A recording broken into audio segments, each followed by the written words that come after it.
be a real estate entrepreneur, not just a real estate investor, because those are two different people. What is going on, guys? Welcome to today's episode of the Collecting Keys Real Estate Investing Podcast. Today is Wednesday. It's the Off Market Operator Show. And this is your first time here. This is the show where you can make massive income, not just passive income with your real estate investing business. I am Mike DeHaan here with my co-host Dan Austin and Dylan Cook. And on these Wednesday shows, we talk about real estate news, what our businesses are looking like, things that are currently working in our markets, in our businesses and everything else, and kind of whatever else we feel like. So welcome to today's show. Right on. So I think one of the big pieces of news that we have for today, just regarding real estate, and especially those of us that have been holding things for the long term.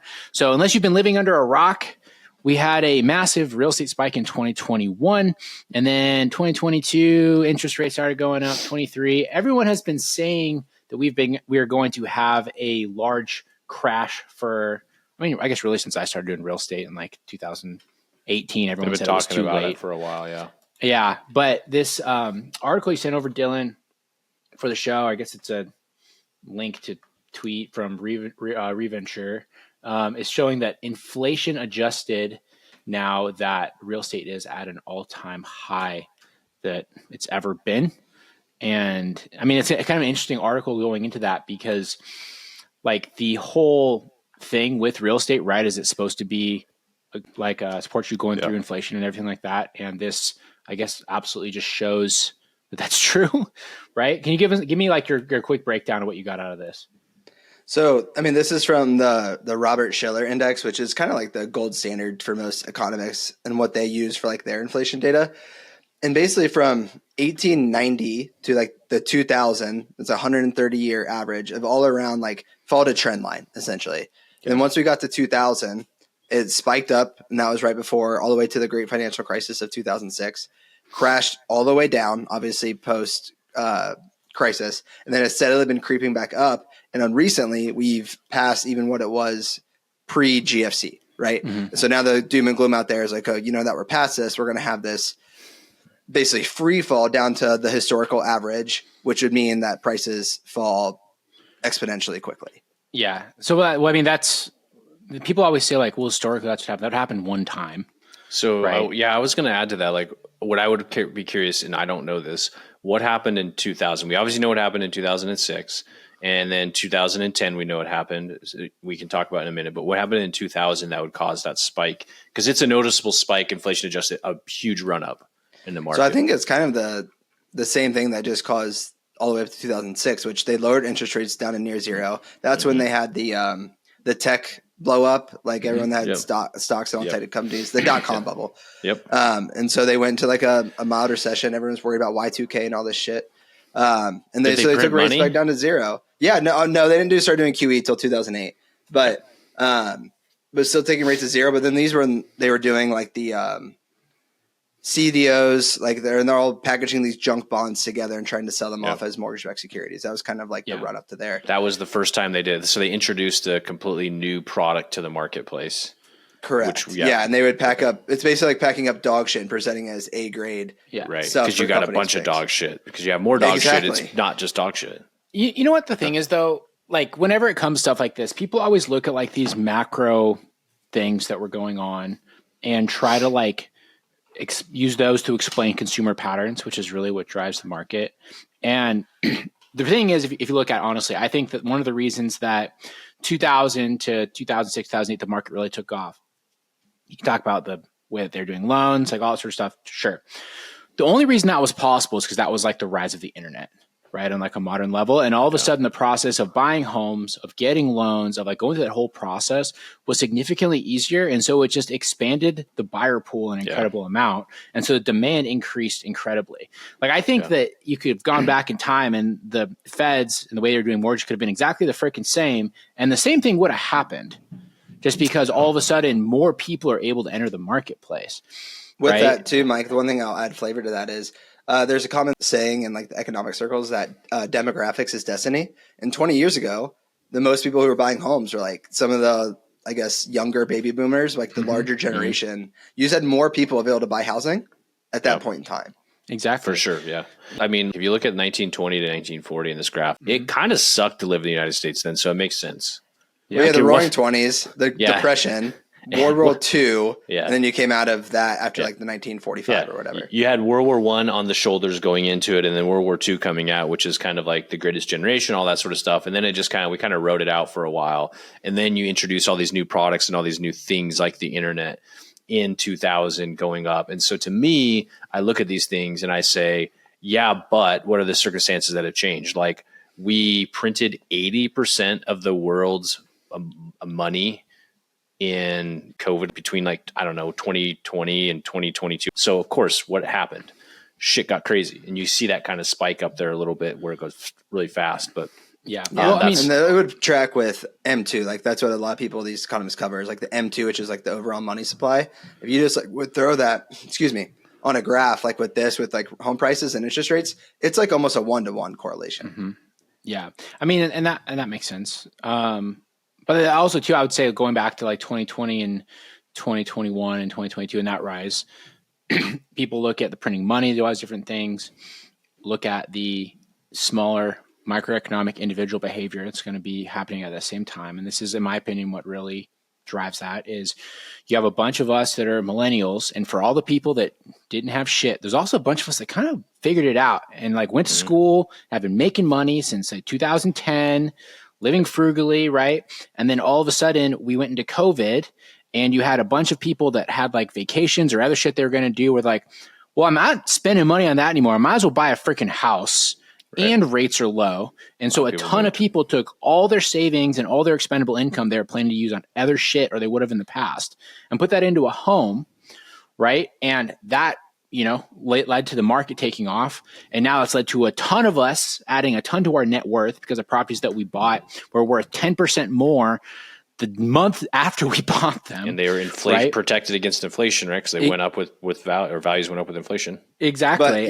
But most of these are 30 years fixed at these things, not the 5-1, 3-1 arms that you were seeing in the 2006, 2007 time. Exactly. And so now there's a ton of us that have a bunch of money. It created this huge wealth gap that exists. And so people always post things like this kind of trying to allude that there's going to be a market crash.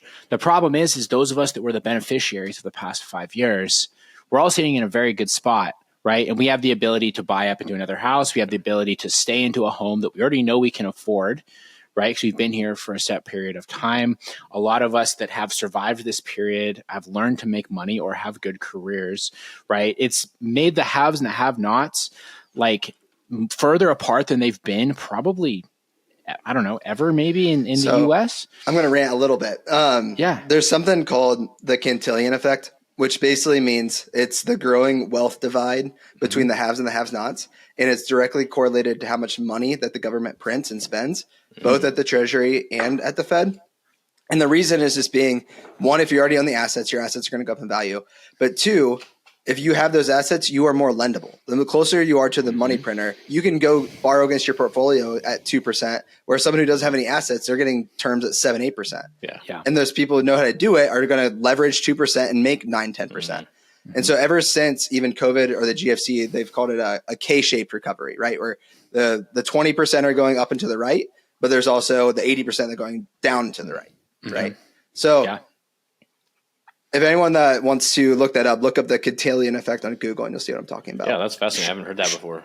Sure. But I guess what does that mean for the big picture? Like I would say that doesn't mean that housing market is going to crash, because what's going to happen is there's a bunch of us that have money. We're going to stay in our houses. Also, there's a bunch of us that have this desire to build wealth, financial freedom, and all those other things. We're going to buy more freaking houses. Yeah. Right. Well, real estate as a medium of an investment vehicle has definitely gotten more popular over even 5 years, but 10, 15 years. Absolutely. Like the rise of bigger pockets. And I would say like the rise of like the recreational investor has never been bigger, right? Like so many people now that own like a couple homes, as like a long-term investment strategy. Like it used to be there was like landlords that owned a bunch, right? Or like maybe you owned you owned like one property that you moved out of or your parents gave you, but now you have sophisticated people that are high income earners that are like, I want to own like 3 rental properties, but there's a lot of those people now. Yeah. There's a video out there by Ray Dalio. He's a billionaire hedge fund manager for Bridgewater Associates. It's called How the Economic Machine Works. It's like a 30-minute video, but it's basically like the short-term debt cycle and the long-term debt cycle and how they're intertwined on top of each other. And his thesis is that short-term cycles take anywhere from 5 to 10 years. These are like the normal business cycles that you see, but there is a long-term debt cycle that lasts every 80 to 100 years. Mhm. And people are making the arguments that because our debt to GDP is of above 120% higher than it's ever been, or the fiscal side is spending, buying back all the mortgage-backed securities that it has been, we say that we might be at the end of this long-term debt cycle. Okay, so Mike, what does that mean? This is when you get the populism, right? The people like the haves versus have-nots. And does government try to come in and change policy to redirect that? I don't know, like where it's going. It's seemingly they continue to, propose policies that would focus on the have-nots, but in the hidden agenda, the haves are always going to get policy in their favor because they're the ones supporting the politicians in their roles, right? So then it's like, is it lip service, or do they continue to print money, and then this cycle keeps coming up? Like you keep incentivizing certain areas of the economy, and then that's when you have this like excess cash that then gets invested in TVs and whatever the fuck else people buy that aren't assets that don't go up with inflation. That's kind of where you get that possibly be at the end of your debt cycle, because it just keeps growing to a point, and there's a breaking point where you can't take on more debt because the economy won't support it. How the government measures inflation nowadays is so different to how it used to. They started implementing something called hedonic adjustments. I forget what year it was, but basically the concept is if a car cost you $10,000 in 1980, but now that car has power steering and power windows, it could still cost $40,000 in today's dollars, but it's basically the same as spending $10,000 because it's a more efficient vehicle. That doesn't make any sense to me. Yeah, it has like a lifetime value of it. Yeah. I mean, it's funny though, because I always hear stuff like that about like the different debt cycles and things. And I think the thing that people tend to discount is the speed of information, or the speed that people can transact, right? This is another thing too, where when you get into like securities and stocks and that sort of stuff, people always talk about like, oh, the stock's going to go, stocks crash, things like that. The problem is it's so easy for people to trade now that it means nothing, because there's like people in, algorithms with a quants on it sort of stuff that just go and watch for that, and they just buy it up again. They're just constantly propping up the market. And that's what I would argue. Like there's no way you can't use data from 1920s and 40s to predict a graph that you're seeing today. Like you can't, because there's so many different variables now. Yeah. Well, you remember there's so Silicon much Valley automation. Bank, Mike? That was actually the thing. They're like, the figureheads were surprised at how quickly people took money out of the account because they could do it from their freaking phones instead of going into a bank branch. People were texting each other, and then people were like, oh shit, let me hop into my app and pull money out real quick. It was so fast. And that's how fast the media cycle is too, in a 24-hour media cycle as well. Yeah. Yeah. I think people discount, like you said, that it's how quickly information can spread in today's day. Exactly. Well, and real estate's now the same too, because, we have people that, have more access to cash, so they can do a faster transaction. People are willing to buy properties sight unseen. They have the ability to do due diligence at a much faster rate. You have lenders now that are so accessible that will give you cash-like loans, so you can buy stuff in 1 or 2 weeks. Whereas if you went back a long time ago and you had to do like all your loan docs and everything through paper, it would take a hell of a lot longer. I would also add that, like, I think your just ability to educate yourself, right? You don't have to spend 25 years becoming an expert in real estate. You can do it in YouTube in 25 hours. Yeah. And so the ability to access that information gives people more confidence, and you kind of get like this community effect, right? You start seeing other people do it and you're like, oh shit, I could do it if they can do it. And so then things just naturally speed up, and then people see you do it, and it just keeps going and going and going and going. That was literally like my start of real estate. I went to a meetup and I talked to someone. I'm like, this guy's an idiot. And he has like 6 properties. Yeah, totally. That was why Dan and I decided to start going off market, because I got invited to like the local like cool kids club meetup from a local wholesaler who was just trying to find who the good buyers were. And I met the guy who was the big dog in town. I was like, are you fucking serious? This guy can do it? I was like, we can totally smoke this guy. Like, it doesn't make any sense. And so we did, which came in and took over the market. It was great. Yeah. And now he doesn't do it anymore. Yeah, now he's a junkie. That's another story.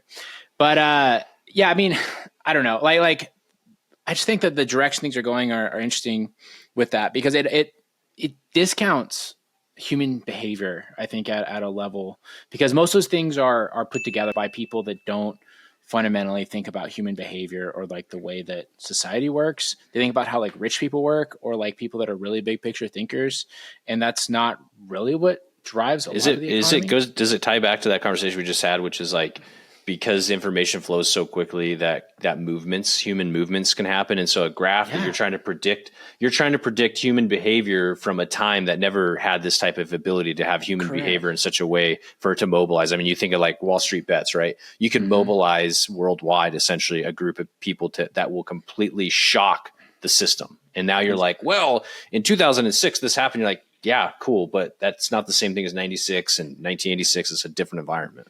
Yeah. So you're starting to sound like an Austrian economist instead of a Canadian economist. I don't know which what basically that is, but I don't even know what the fuck you're talking about, Dylan. Go back to school. Do whatever. You're so smart. You're so smart. Yeah. No, I just was a nerd on this shit for a while. But basically the difference is one's very quantifiable and all they look at is data and let it be data driven. And one is like the whole premise is human action. Humans are complex species and you can't interpret what they are going to do next. I agree. Exactly. Because now, which we could segue, is like now with what's going on in the world, like social media as well can now like engineer and adapt what humans' instincts are and what they're doing. Exactly. And this is my current conspiracy theory. We were talking about this before the show. And a conspiracy theory that I'm pretty adamant is true because of what we've seen with the content space, both through the podcast, as well as like social media, through talking to a lot of other people that try to produce this kind of like financial and business material. I thoroughly believe that all of these different platforms, Instagram, Facebook, I guess it's all Meta, right? But, YouTube, that they are intentionally throttling access to like financial education or like things around financial freedom or building wealth or things like that aren't just like pure like brain candy. And they say it's because of the algorithm or like it's not exciting content, whatever. I'm pretty sure that they like have an AI or some part of their algorithm that looks at like the message and goes, yeah, we're not going to show out to that many people because they are concerned about how it is affecting the workforce, where all of a sudden you have all these people, and a lot of them too, that are coming from these kind of companies, these large tech companies where they're like, man, I made $400,000 last year. I can go fucking move to Portugal instead of doing this shit. Yeah. Right. They are worried about those people discovering and getting completely enamored with these things, right? And so they're just making it harder for people to find it on a recurring basis. And my thought with this is I have so many people that I know that have like very large followings, like significantly larger than ours, hundreds of thousands of people on Instagram, hundreds of thousands of downloads a month on their podcast. And all of a sudden, the only content that they produce that does well is the shit, right? It's like the memes, it's like the jokes, it's like the panoramics of the patio that they're pretending to work on their computer for fucking brain candy. That stuff crushes. If they go and they post anything that's like analytical, that's actionable, that like actually like provides some sort of value, it doesn't get like 50% of the views and engagement. It gets like 5 or 10%. Right? It just throttles it completely. And and this has all happened in like the last like 8 to 9 months. You think it's algorithm or like bot driven or probably both, I guess? Probably both. I mean, but like it doesn't make any sense though. Because the other thing too that's very fascinating, and my wife and I were actually talking about this last night, is it's not even the engagement necessarily like likes and comments like that goes down. It's just the exposure. Yeah, so like we'll produce content. Yeah, like we'll produce content that's good and it'll get, it'll be something super actionable. It'll get like 70 likes and it'll get a bunch of comments, but it'll get showed to like 600 people. And then, Dan will post a meme of fucking Lady Gaga, right? That's just seriously. And it gets like 5 million views. I'm pretty, people are like, oh, just because it's Lady Gaga, whatever. Yeah. But like, there's so many. The comment section on that was awesome, by the way. It's just nonsense. Yeah. But the thing is, it doesn't translate to anything else in the account, right? But like, there's even more, like celebrity aside, I've had similar examples with just like stupid stuff that I've posted. It doesn't like mean anything or add value to anything.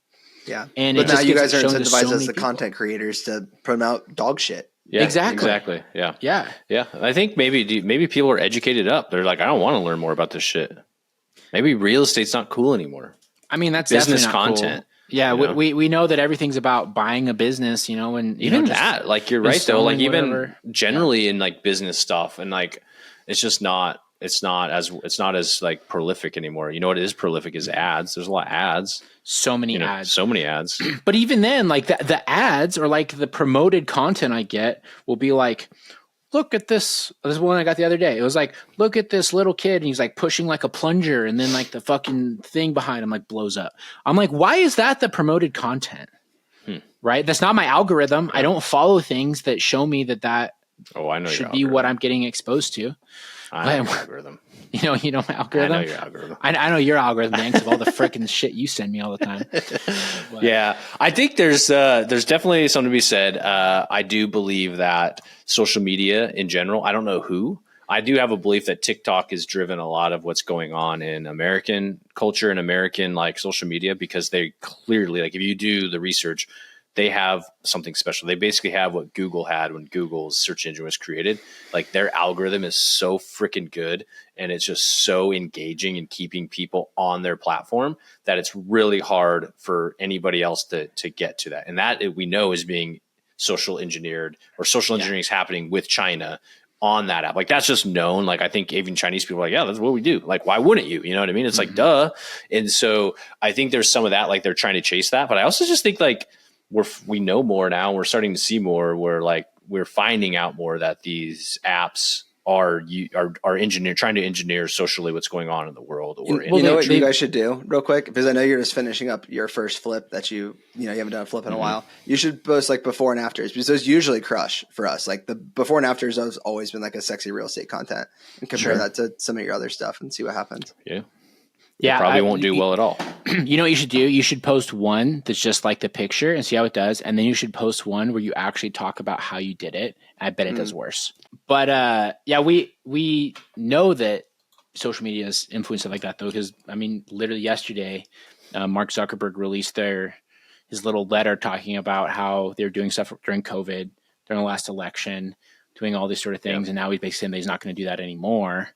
But I'm not doing anymore, guys. I'm cool now. Look at me. I got curly, long hair. I got, what I don't know what he's wearing. It's like, yeah, I'm going to go drink a White Claw on my wakeboard instead. So. On my surf boat. He's realizing life's too short, man. You just got to be who you want to be. Here's also another conspiracy theory that I have. I'm getting into these recently. I think that there is so like we have all these like super rich people right now. They're just like doing stuff and you're just like, are you fucking serious? Like they're just kind of unhinged. I think that there is a decent possibility that there is going to be a world like ending event like in the next like couple of years, like next like 5 years, and they all know about it, and they're just like, who gives a fuck? YOLO. Like I might as well just party. Yeah. Who cares about all these peasants? I have seen like the billionaires getting bunkers thing. Yeah, right. Yeah, and they're like slowly getting the bunkers, like doing this thing, right? Yeah. Where was the one that Zuckerberg built? Was that in Hawaii? That's it's Hawaii, like in the side of a mountain. He built a bunker. Yeah, and then Jeff Bezos has one because they built like this insane clock that's supposed to be like uninterruptible in there. I think Dan's starting to sweat. Yeah, I'm like, well, no, but seriously, and so what's going on like, here? Do I need a bunker? And everyone's like, you got to save the oceans. Like, don't worry about it. 2030, it's all going to be fucked anyway. Yeah, right. They're not talking about that a lot anymore. Yeah, they're not talking about that anymore. like climate change, like that's not a thing right now. They're just like, whatever, dude. Popped up as like research, like the Atlantic Ocean is getting colder and scientists can't figure out why. And like, I don't know. It's just like, no matter who you ask, they're going to have 50-50 each side of the other. Yeah. Well, I'm worried now. There's this TV show on Netflix this past year called The Three Body Problem. And it's actually pretty interesting because basically the whole premise is that like these people, this like Chinese scientist finds out that there's these aliens that are coming to destroy Earth, but they're not going to be here for like 300 years. And so there's like this whole thing where everyone's like, okay, like, do I care? Because it's so far in the future. It's kind of, I think, supposed to be kind of like symbolic of a climate change. But then there's like a whole bunch of people that like having this movement of like they're trying to like figure out how to disrupt the aliens so they don't come and destroy everything. But I feel like that could very legitimately be a real thing. We don't even know. So and inside of all that, just it doesn't matter. Just go buy real estate and try to build a company. It doesn't all matter. Yeah. What else are you gonna do? I mean, just keep doing it. Whatever you do, do it every day. Totally. I mean, and that's Alex Ramosey's thing too, which I always appreciate too. Is he's like, no one's going to know you in like 3 generations anyway, so who cares? Right. Right. Do It's what kind of makes you morbid to say, happy. but it's true. I don't know my Yeah. great grandpa, or who they are. Yeah. Yeah. I mean, some people don't even know their own dad. I mean, that's the thing. So it's just like True. you know what I mean? Like legit. But yeah, I mean, I feel like I've lived by that. It's like, don't worry, because you can worry yourself out of actually taking action. And we always know that. And you hear, you used to hear all the people say, like, you just got to take action, put one foot in front of the other. And really what that distills down to is like, don't give a shit about macroeconomic things or macro policy that doesn't affect your business. Now, if you have all sorts of, we're going into an election year, we're in election year, like, yeah, if there's social policies that like you're concerned about, be concerned about this, but not in the context of how it affects your business, because there's a good chance it doesn't. And so just keep doing what you know is the right thing to do, and just keep working on it, because your business will grow while other people are running scared or stopping. And that's Mike and I's personal experience during COVID. Everybody locally everybody that was like OGs kind of shut down, and we're like, I got no choice. I'm invested. Let's roll. Like, we hadn't made our nut yet. So you just be that person. Yeah. I mean, and on top of that too, when people have like these macroeconomic issues, I think that if you really want to protect yourself from it, you should be doing everything you can to learn to make as much money as possible, right? Because ultimately, some people say cash is trash. Either way, learning how to build an income, right, is a skill that will never be taken away. Like there's a reason that there are like these like landscapers that come up from fucking Guatemala, don't even speak English, and then you find out that they own like 7 houses. Yeah. And they like crush. It's because they learned how to hustle, they learned how to make money, and they now brought that skill to where the money currently is. They probably know how to landscape, but they just know that you'll pay them for doing the work. Exactly. Honestly, they figured it out. They figured it out. And if you're going to be worried about stuff, one, be worried about the local level, not maybe the federal level, or even the state level for that matter. Also, like on that same note, right, worry about the local level, because especially in the United States, it's such a huge area. Things are going to be different. Just like if you go back to the recession, the Pacific Northwest did okay compared to like the Midwest, like industrial cities, little towns that like, the entire town was based around the tire factory that built all the tires for Ford that shut down. They got wrecked, but the Northwest did fine. Like honestly. So we actually all know someone who used to be a wholesaler, who left to go build an AI company that recently went belly up. And my point in saying this is, I think real estate is one of the safest businesses you can build, because everyone will always need a place to live. Correct. Yep. Yeah. I mean, he didn't go belly up. He sold it for 6 figures, Dylan. He went belly up. Yeah. He had 7 figures inside of it. 7 figures of losses, but he sold it for, 6 figures. I agree with that, Dylan. I think that's those 2 points too, being super, which we know real estate's hyper local, and, surprise, like there's always a rich dude in every local area. So there's a way to make money in every single town, city, state, wherever you live. You can't say, well, it's this or that, blue, red, whatever, doesn't matter. Like there's always a rich guy that's figured it out. So just figure that thing out. And real estate being hyper local, you can make opportunity for yourself on a small scale and keep growing it. And it has that's one thing it has a long lifespan of being a way to protect yourself against inflation, to produce cash flow, to produce growth. Like there's a lot that it can do for you. So if you're listening to this, you're obviously in real estate. The only twist is we say, be a real estate entrepreneur, not just a real estate investor, because those are 2 different people. And you can be the same person. Like we all 3 on this podcast are both real estate investor and real estate entrepreneur. The real estate entrepreneur in you is how you create that massive income and how you learn how to create that cash flow, which will always like serve you well. Because we know a lot of dudes through abundance that they figured out how to make real estate investing decisions, but they don't know how to make cash or build a business. Exactly. They just don't. Yeah. And on top of that too, this is why I've always been a big fan of like residential real estate, is because that's the one thing that people are always going to have some desire for, is like somewhere to live. Commercial stuff, people aren't always going to necessarily need strip malls. We're already seeing that start to disappear. As soon as there's some reason, or I would say as like, honestly, the millennials get older, things like self-storage, because we're like hoarding less shit, will probably get less interesting, right? Yeah. I mean, I would say the only like commercial stuff that I really like long term is if you can figure out how to get in with like hospitals or like really big medical things, or, actual like necessary facilities, but like even like multifamily stuff, we saw a lot of those, how those have panned out over the last little bit, like unless you're in an area that's super high demand and has affordability issues. But like, some of these people that are buying some of these multifamily deals in like the middle of freaking nowhere, Oklahoma, I'm like, are those really going to continue to be in demand over the long term? I don't know. Yeah, but residential homes, Detroit, when all the car factories left, there's nothing you could have done about that. They had one major employer. Exactly. Yeah. Totally. Well, and I also think with risk. residential, every human being in America can relate to a house or a duplex because you have or can see yourself living in it. You can understand what humans want. You can be like, I don't want to live in that part of town, so less people will, which means it'll probably be renting for less. You can clearly see the delineation between products in residential real estate. When you get into the larger asset classes like large multifamily or commercial, it's not quite as apparent.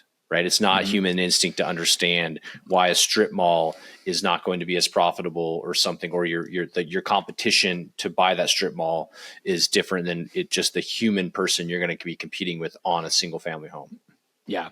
Well, and then the thing is too, when it comes to bigger stuff like that, like people always like to talk about what their properties are worth when you get some of these larger properties. Yeah. If no one is willing to pay you that amount of money, that property is not worth that. Not worth it. Right. And I don't know, people always, with like anything, right? This can be with real estate. It can be with a fucking watch. It can be with whatever. Like, I don't care what the city says it's worth, what the cap rate say it's worth. If you can't find someone that's going to go out and like give you that amount of money for that thing, it is not worth that much. Exactly. Totally. And that's where people tend to get lost. Agreed. So cool. All right. Anything else, guys? Nothing. That's it. No? Cool. That's it. All right, everybody. Well, thanks for listening to today's Wednesday Ramblings. You should share this with your friends. Really appreciate it. And also, too, we are, as of time of recording, 5 reviews away from a 5-star review, from 100 5-star reviews. So if you want to go and give us a 5-star review and send me a little screenshot on Instagram, Mike_invest, I just might send you a little something, a little t-shirt or hat or whatever else I have sitting over here in this box of miscellaneous stuff that I have. We got good stuff. We got good products, good swag. We do have good swag, I gotta say. Like, we actually have. It's comfy. I'm wearing one right now. There you go. It's a good shirt. KeysCon. Check us out on YouTube, and you can see Dylan's KeysCon shirt that you don't get unless you come to KeysCon. Yeah. So that's a one of a kind. Yeah, it is. Technically, yeah. There was only they even got stolen once. Yeah, that's that shit. You're right. Yeah, but there's like 12 people in the world that have that shirt, Dylan. Yeah, that's a collector's item. That's an elite group. I shouldn't even wear it. I should just put it in one of those like shadow boxes on the wall. And, shadow box it. Yeah, we can speculate how much it's worth, but if no one will give you that much money, then it's not worth it. I'll put it on eBay. I'll find out what the actual price is. Yeah, exactly. There we go. So cool. Right on. But thanks for listening, everybody. We'll talk to you guys next week. See ya.